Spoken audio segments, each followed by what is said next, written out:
السلام عليكم. اللهم صل على النبي عليه افضل الصلاة والسلام. ازيكم حبايبي؟ عاملين ايه؟ يا رب تكونوا بألف خير. النهاردة ان شاء الله راجعه لكم فيديو جديد، يا رب يعجبكم. بس قبل كل حاجة اوعي تنسي اللايك، اوعي تنسي تفعلي زر الجرس عشان يوصلك مني كل جديد. النهاردة ان شاء الله هنعمل حاجة حلوة مع بعض، وحاجة جميلة جدا وسهلة وبسيطة وغير مكلفة، واعمليها وبلاش تشتريها.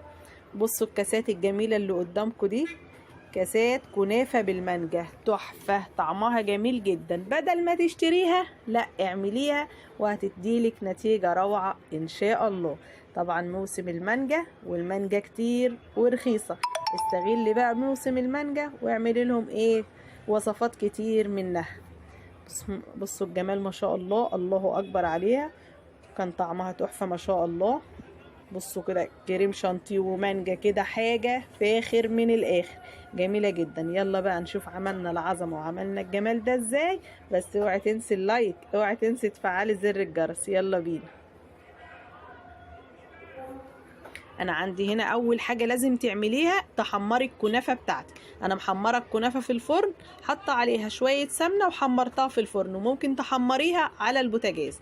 وعندي الشربات بتاع الكنافه او بتاع البسبوسه بتحطي على الكنافه منه، عشان ما ينفعش تحطي الكنافه ناشفه كده، تبقى ناشفه وملهاش اي طعم. فتحط الشربات عليها، يخليها كمان ايه تمسك في نفسها كده شويه، وما تكتريش عشان ما تعجنش منك يعني، ولا تبقى ايه معجنه قوي، ولا يبقى الشربات بتاعها قليل. انا هديها شربات على قد ما تاخد مني. انا كان معايا نص كيلو كنافه، بس انا محتاجتوش كله. واروح مقلبها كويس كده، اخلي الكنافه كلها تشرب من الشربات اللي انا عاملاه. بصوا كده خلاص اهيت، حط لها ايه الكميه بتاعتها، وطالعه معايا لا معجنه ولا ناشفه، مظبوطه معايا. وعندي هنا كمان المانجا، انا مقطعاها مكعبات كده. المانجا طبعا كتير ورخيصة.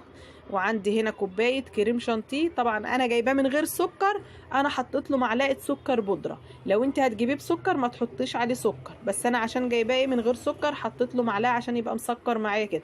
وعايزة كمان تعمليه بالمية ماشي، تعمليه بلبن ماشي، اللي انت عايزاه. واللبن يكون ساقع او المية تكون ساقعة، وتفضلي تضربي فيه لعند ما يديلك القوام ايه المظبوط. هتضربي بمضرب كهرباء او بمضرب عادي زي اللي انا عاملاه بشتغل بيه ده، عادي مفيش اي مشكله. هو ما بياخدش وقت وبيطلع معاكي يعني، بيلف معاكي بسرعه وبيديلك النتيجه مظبوطه ما شاء الله. وانت شايفه القوام بتاعه عامل ازاي، مفيش دقيقتين بيكون ايه اتعمل معاكي. نجيب بقى الكاسات او الكوبايات اللي ايه او الاطباق اللي هنعمل فيها، او ممكن تحط في صينيه وتقطعي كده ايه، كل واحد ياخد حته، بس انا بفضل الكاسات، كل واحد بياخد الكاس بتاعه كده ايه، يبقى ايه خاص بنفسه. هعمل الاول طبقه كنافه كده، احط في الكاسات كلها. انا هعملها طبقات، طبقه كنافه، طبقه كريم شانتيه، طبقه مانجا. هعملها طبقات، ممكن تحط كميه الكنافه كلها وبعدين الكريم شانتيه وبعدين المانجا، بس انا بحب اعملها طبقات كده. اوزع الكريم شانتيه في كل ايه الكاسات اللي معايا.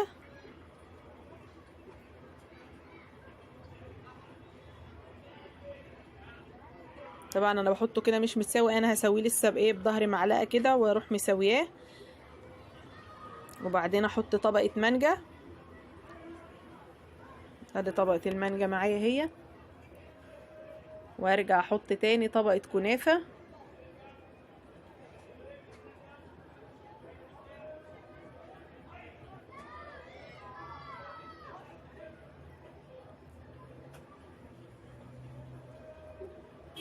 وادي طبقه الكنافه التانية، وهنزل برضو بكريم شانتيه على كل ايه الكاسات اللي معايا. والنص كيلو كنافه انا ما استعملتوش كله، بس اداني كميه كويسه ما شاء الله. بص اوزع برضو على كل الكاسات كده، واروح برضو فردها ايه بسباتيولا او بظهر معلقه، واروح فردها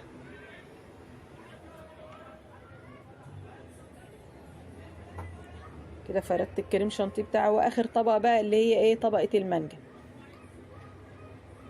ممكن بقى لو عايزه تكسري اللون كمان وتدلعيهم اكتر، لو عندك كريز ممكن تحطي ايه في النص كده واحده كريز، هتدي لها شكل كمان حلو معاكي. لو ما عندكيش كده جميله وزي الفل ما شاء الله، كانت جميله وطعمها كان تحفه والله.